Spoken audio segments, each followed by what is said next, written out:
চাঁপাইনবাবগঞ্জে সমাজের অসহায় দরিদ্র খেটে খাওয়া ৪৫টি পরিবারের মাঝে ছাগল সেলাই মেশিন, হুইলচেয়ার ও নগদ অর্থ বিতরণ করেছে জামায়াতে ইসলামী। সোমবার বিকেলে সদর উপজেলা জামায়াতের উদ্যোগে কর্মসংস্থান কর্মসূচির আওতায় সদর উপজেলার রানীহাটি ইউনিয়নের চুনাখালী দাখিল মাদ্রাসা মাঠে এসব বিতরণ করা হয়। এর মধ্যে ২৩টি পরিবারকে ছাগল, ১১টি সেলাই মেশিন, ৬ জনকে হুইলচেয়ার ও ৫ জনকে নগদ অর্থ প্রদান করা হয়। এতে প্রধান অতিথি হিসেবে উপস্থিত ছিলেন বাংলাদেশ জামায়াতে ইসলামীর কেন্দ্রীয় নির্বাহী পরিষদ সদস্য ও ঢাকা মহানগরী দক্ষিণ জামায়াতের আমির নুরুল ইসলাম বুলবুল। অনুষ্ঠানে আগামীতেও এমন কর্মসংস্থান কর্মসূচির মাধ্যমে সমাজের অসহায় দরিদ্র খেটে খাওয়া দিনমজুর শ্রেণীর মানুষের পাশে দাঁড়ানোর প্রতিশ্রুতি দেন জামায়াত নেতারা। এ সময় আরও উপস্থিত ছিলেন সদর উপজেলা জামায়াতের আমির আব্দুল আলিম, সেক্রেটারি আব্দুর রহমান, রানীহাটি ইউনিয়ন জামায়াতের আমির আব্দুর রহিম সহ জামায়াত ও এর সহযোগী সংগঠনের বিভিন্ন স্তরের নেতাকর্মীরা।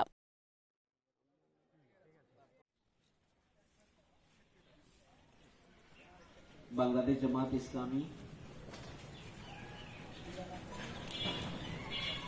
সৎ, যোগ্য, দক্ষ, দেশপ্রেমিক, নৈতিকতা সমৃদ্ধ নেতৃত্বের মাধ্যমে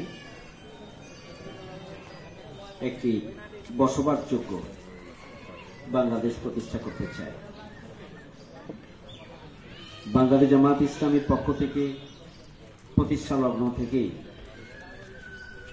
আমরা 4 দফার ভিত্তিতে কাজ করে থাকি। আমরা মানুষকে আল্লাহর দিকে আহ্বান জানাই, সত্য সুন্দরের দিকে আহ্বান জানাই, আল্লাহর সন্তুষ্টির দিকে আহ্বান জানাই, আল্লাহর একত্ববাদের দিকে মানুষকে আমরা আহ্বান জানাই।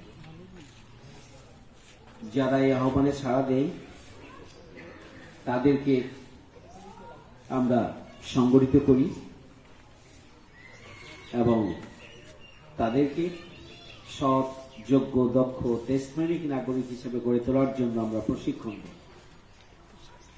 একদিকে তাদেরকে আমরা আল্লাহর সন্তুষ্টি অর্জনের উপযোগী করতে চাই,